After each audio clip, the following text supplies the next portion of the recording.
In this episode of KubeFM, I'm joined once again by Tanat, who's an SRE at Adevinta, returning for a second appearance on the show. In our previous conversation, we touched on Kubernetes upgrades and the challenges of managing large-scale clusters. This time, we go deeper, exploring how Tanat's team redefined their Kubernetes operations with AWS Karpenter across more than 30 clusters and over 2,500 nodes. We'll unpack what it takes to operate at this scale, from decoupling control and data plane upgrades to managing pod and node disruption budgets, to implementing flexible instance selection that saved the company over 30,000 euros a month. Tanat also explains how his team uses Kyverno to automate policies, streamline developer workflows, and keep platform operations predictable even under heavy load. We'll talk about the lessons learned from integrating observability, balancing cost and performance, and tuning Karpenter for real-world efficiency. If you're running Kubernetes at scale or preparing to, this conversation is full of practical insights, architecture lessons, and reliability wins from someone who's been in the trenches. This episode of KubeFM is sponsored by LearnKube. LearnKube has been providing Kubernetes trainings all over the world since 2017. Trainings are given in person online, to groups to individuals, and the courses are instructor-led. They are 60% practical and 40% theoretical, and students have access to the course materials for the rest of their lives. For more information, check out learnkube.com. Now, let's get into the episode.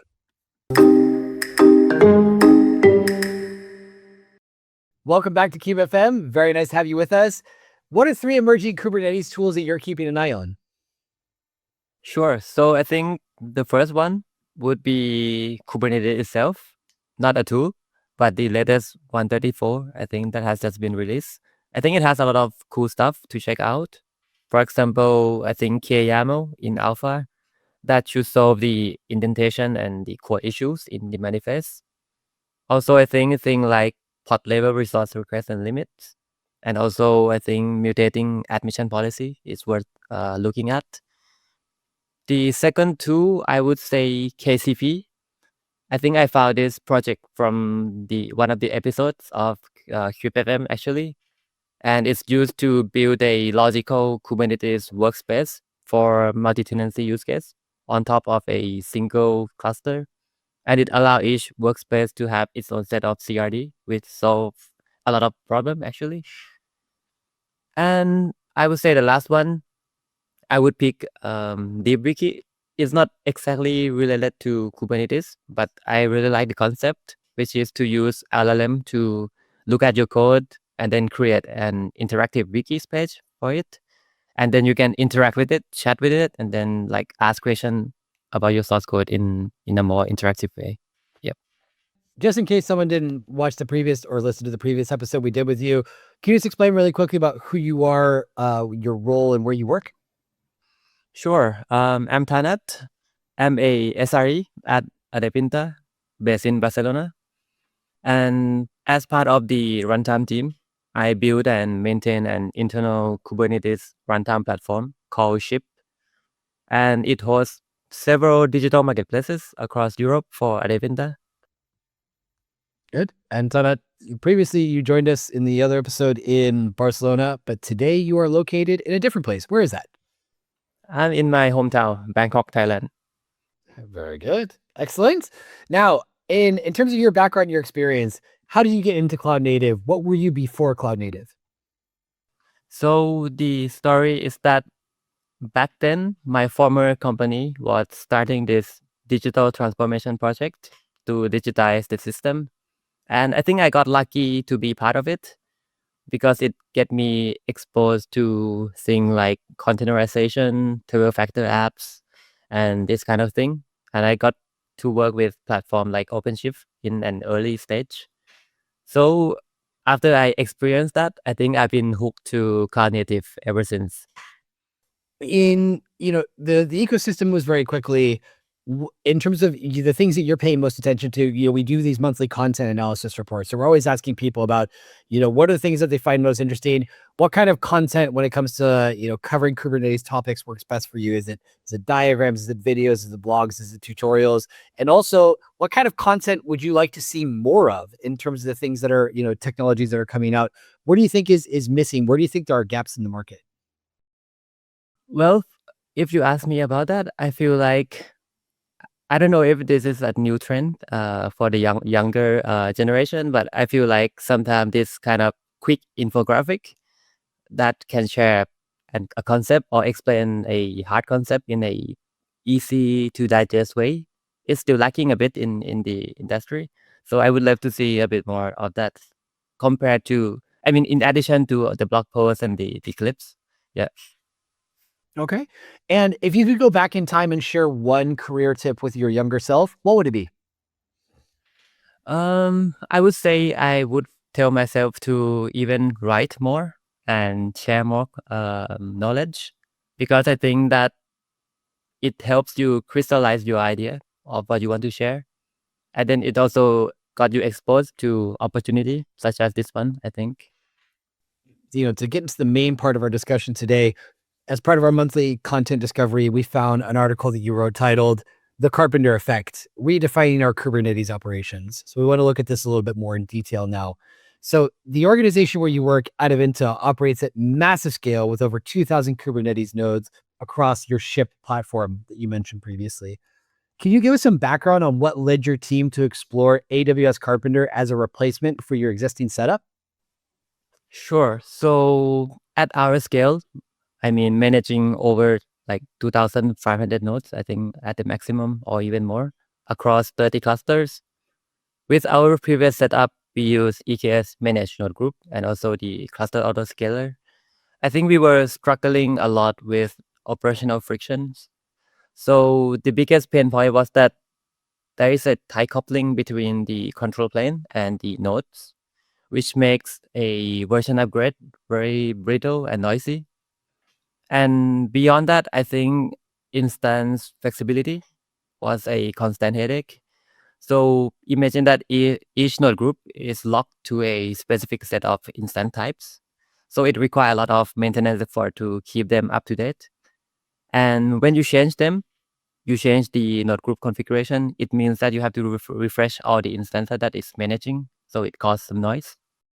So I would say overall, the operation was quite brittle, inflexible, and at our scale, I think it's not sustainable. So when I encountered Carpenter, when I read about it, I think it showed quite a good potential to solve our pain points. Got it. So, Tanat, in our previous conversation, you discussed the complexities of Kubernetes upgrades and the move from blue-green to in-place upgrades.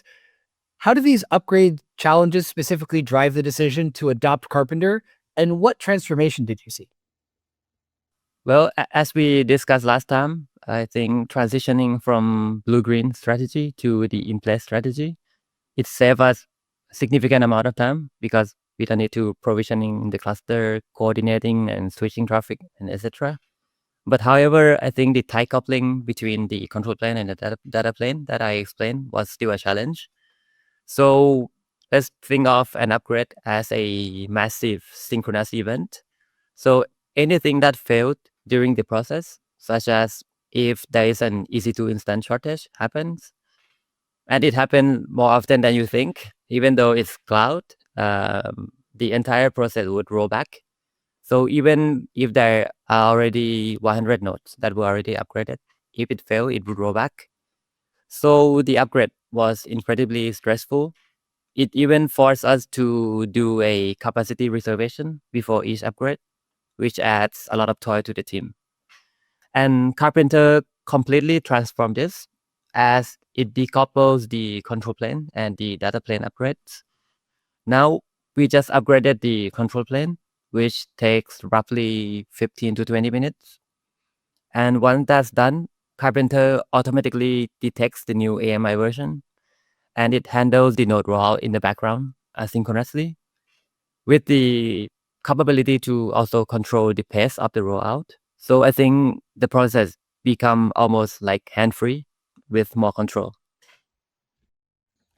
Now, pod disruption budgets seem to play a crucial role in your Carpenter setup.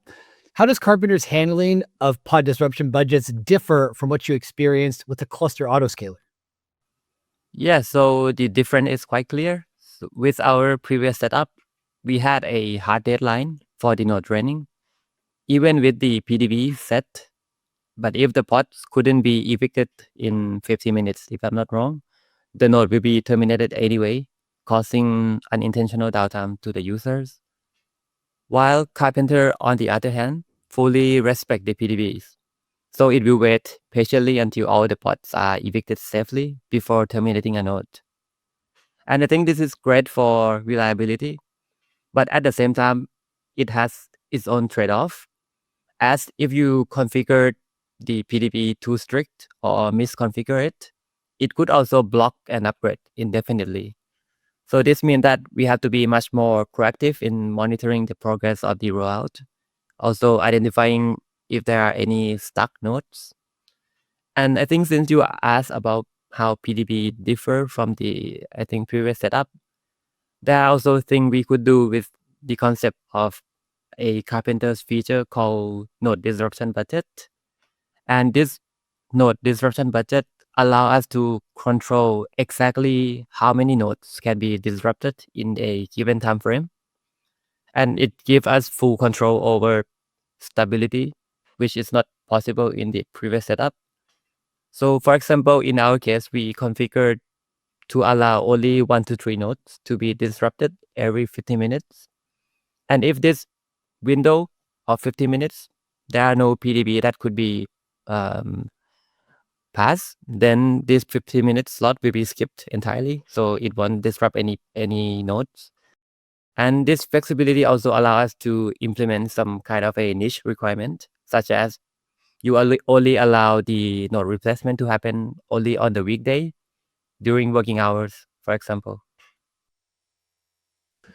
And instance selection flexibility is a major Karpenter feature. How did moving from explicit instant types to instant requirements solve the exhaustion problems that you were facing? Yeah, this was one of the biggest wins I think we gained from Karpenter, because with the managed node groups, we had to maintain the explicit list of instance types per node group. And as mentioned, if this given type had some kind of a shortage during an upgrade, the whole thing would fail. So we were constantly burdened with keeping this list up to date. And as we have many node groups and each node group is strict with the size, so we have to maintain a separate list for each node group. While Karpenter flipped this around, I think, by it allows us to define not which instance type to use, but define the requirement like CPU architecture, minimum and maximum size of CPU memory you want. Then Karpenter picks the cheapest available instance type that fits the need to schedule the pending workloads. So this not only mitigates the risk of instance shortage, but also means that we automatically adopt newer, better, cheaper instance types whenever they are available. And I think in addition, we could also define like a multi-purpose node pool where we define such a large pool with the sizing is so flexible so that it can fit any workload that we normally hard to predict. And in the past, if there was a team that asked for this kind of workload and we don't have the node group that was configured for it, then we have to work and provision the new node group for them, while in Karpenter it's more flexible. Tanat, you've created tailored node pools for diverse workloads like GPU jobs and monitoring stacks. Can you walk us through how Karpenter's CRD-based approach enables this flexibility? Sure. So defining a new node pool in Karpenter is as simple as creating a new resource in Kubernetes. So we can easily define like constraint, like instant family, architecture, and more importantly, which things and labels they should have to isolate them from the rest of the pool. For example, we have a dedicated node pool for GPU, as you mentioned, ensuring that only our machine learning jobs can run there to control the cost. We also do the same for Prometheus, as it generally needs higher memory instances. So we could specify only like M family for this node pool.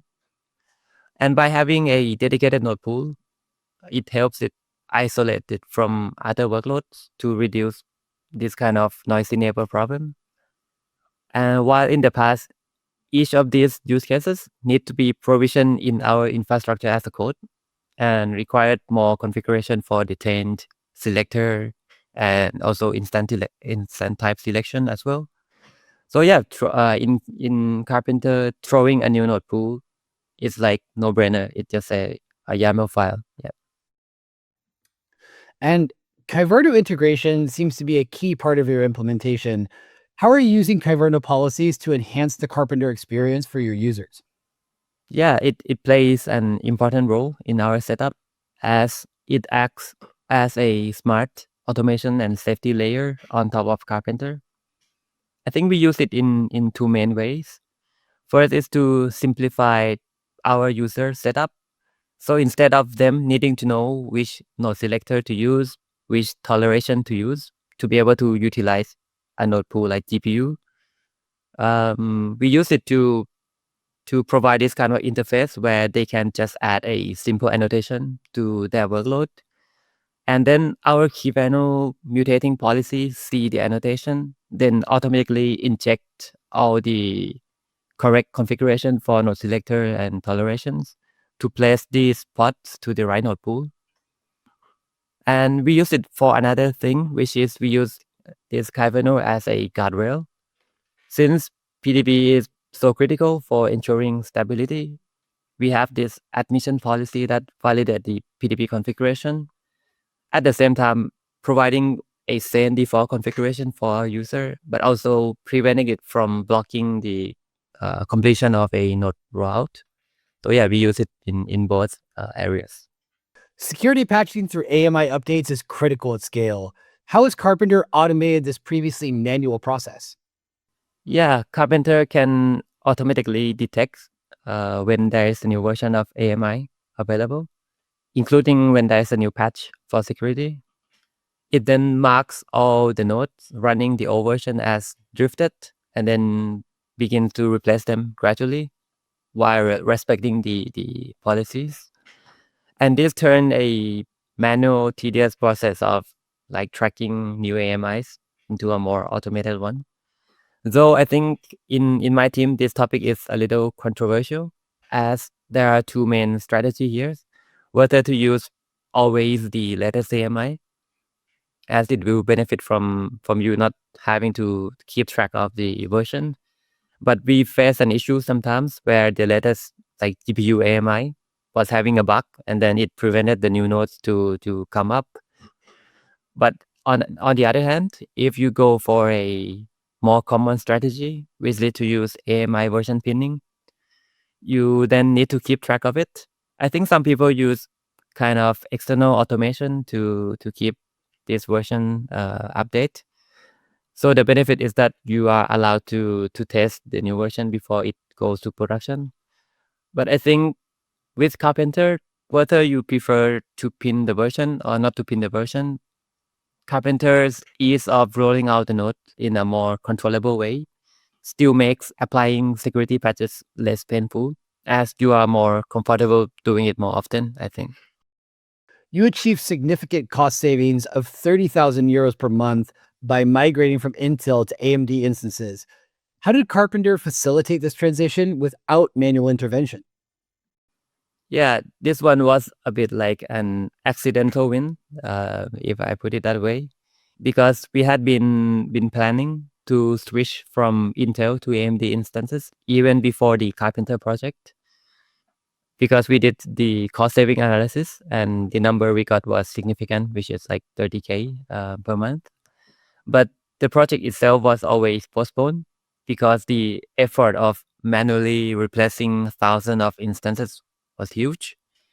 So when we migrated to Karpenter, we simply define our instance requirement for the node pool. And by default, since Karpenter picks the cheapest instance that meets the criteria, AMD instances got picked over Intel naturally.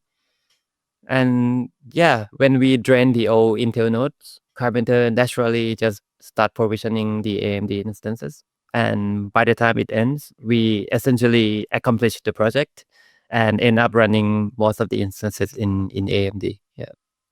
Scheduling latency became a challenge with Karpenter's efficient node packing. Can you explain the over-provisioning strategy you implemented with low-priority placeholder pods? So the driver for this is that Karpenter itself is excellent at bin packing the pods to maximize resource utilization, and it will proactively deprovision the empty nodes to save cost. I think the term is consolidation that Karpenter use. But there is a downside of that is that it leaves very little room for scaling the pods if there is a sudden burst in traffic. So after migration, our users reported that when their services were hit with a spike in traffic, the tail latency of their services increased as the new pods were scaled and they were waiting for the nodes to be ready. So our solution to this was to deploy a set of low priority placeholder pods. And the intention is to have this pod to reserve capacity on the cluster. And when there's a higher priority user workload comes in and need to be scheduled, Kubernetes immediately evicts our placeholder pods to free up space for these more important workloads. And this speed up the pod scheduling time for our user. Now, the cheapest first selection led to some unexpected performance issues with M5A versus M6A instances. How did you identify and then resolve this problem? Yeah, this was a subtle but I think important lesson that we face. So after the migration, some of the users reported the performance degradation of their services. So we did some digging and we discovered that Carpenter was choosing the older M5A instances over the newer M6A that they used to rely on because they were slightly cheaper. And the paradox is that the newer generation often have better price performance, around I think 15 to 20%. So even if they cost a bit more, they supposedly get more work done. So it means they need fewer pods to accomplish the same load. But Carpenter picks the cheaper one in this case. So to fix this, we created a layered generation-based node pool with the help of the weight concept. So we now have a primary node pool with the higher weight that is like restricted to the latest generation. And this forced Carpenter to always prefer the newer but more expensive, but at the same time more performant. And then we keep a lower priority pool with the same configuration, but stick to the older generation as a safety net in case there is a like capacity shortage of the newer generation, which it happens generally when the new generation has just been released. So the global capacity is still not there. So we have this safety net around. Yeah. And Karpenter provides extensive metrics that weren't available before. What new insights and observability capabilities have been most valuable for your team? Yeah. So the observability that we have gained has been huge for our operations from Carpenter. So the most valuable metrics that I can think of are, I think, node drift status, because this is critical for tracking the upgrade and the rollout progress. Also, metrics around consolidation actions, which helps us to understand how Carpenter is currently optimizing the cluster.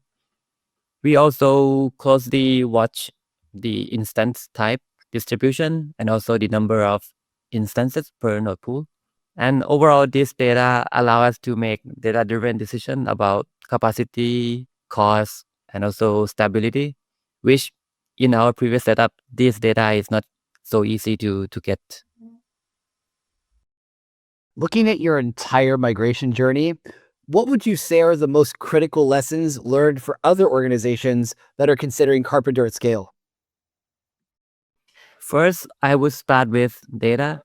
Make sure that you have visibility over how things are moving inside the fleet is key to make further adjustment. I think we noticed several issues in the first phase where the disruption pattern we saw from the dashboard help us to tune the configuration until it is right. Next, I would get the PDB right because they are there for stability. And at the same time, they could block UF as well if you don't configure them properly. And I would plan your scaling patterns because you might need like an over provisioning strategy like we did if you have also the bursted workloads. And understand that cheapest isn't always the best. So you have to be prepared to guide carpenters instance selection to balance between cost and performance. And finally, don't forget about leveraging policy automation like Kibano to simplify your user experience and also implement guardrails around the usage. Now, Tanat, what's next for you? Well, I'm still writing blog posts about SRE DevOps incident, but lately I've been also spending some time on engineering metrics related to LLM usage. So yeah, stay tuned for some content around that. Definitely will. And if people want to get in touch with you, what's the best way to do that? I'm very active in LinkedIn, so yeah, that's probably the best place. Perfect. Thanks so much for your time today. It was wonderful having you back on the podcast. And I've got a pretty good feeling we'll probably be seeing you here again. Take care and have a great day. Cheers. Cheers. Thank you, Bart.